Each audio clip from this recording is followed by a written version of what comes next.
ห้องเจ้าของนักลงจันทร์พร้อมด้วยคณะได้ต้อนรับการเข้าเยี่ยมยามของห้องเจ้าแขวงซิงไห่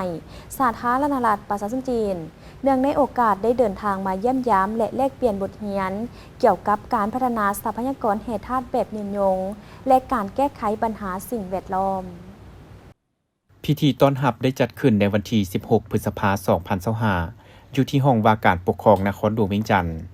โอกาสนี้ทานภูวงศ์วงศ์คำสาวห้องเจ้าของนครหลวงเวียงจันทน์ได้แสดงความต้อนรับอย่างอบอุ่นต่อทานหลิวเท้าห้องเจ้าแขวงสิงห์ไห่พร้อมด้วยคณะที่ได้เดินทางมาเยี่ยมยามและเฮ็ดเวียกอยู่นครหลวงเวียงจันทน์ในครั้งนี้พร้อมทั้งได้แจ้งให้ฮู้ถึงสภาพการพัฒนาเศรษฐกิจสังคมของแขวงนครหลวงเวียงจันทน์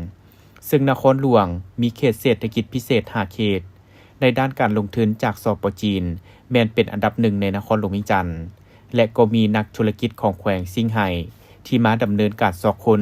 และสำรวจพัฒนาแฮเกลือปูตาสอยู่เมืองไซธานีและเมืองปากงืมของนครหลวงเวียงจันทน์เว้ารวมพื้นที่เศรษฐกิจของนครหลวงเวียงจันทน์ในปี 2024แม้นมีท่าเอียงขยายตัว 5.85 ส่วนห้อยรวมยอดผลิตภัณฑ์ภายในประมาณ85,000 ตึกกีบสำหรับการร่วมมือ2ฝ่ายในปี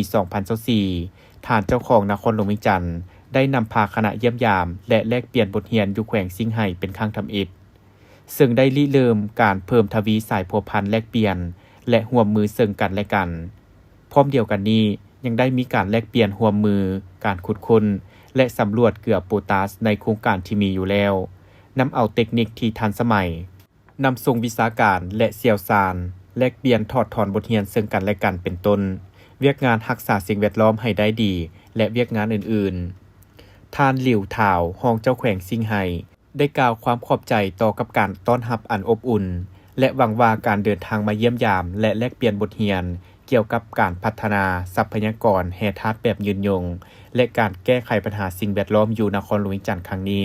จะประสบผลสำเร็จตามคาดหมายที่วางไว้เพื่อประกอบส่วนฮัดแน่นสายพัวพันร่วมมือแบบเพื่อนมิตรยุทธศาสตร์รอบด้านและการเป็นคู่ร่วมชะตากรรมลาวจีนจีนลาวให้สืบต่อขยายตัวอย่างต่อเนื่อง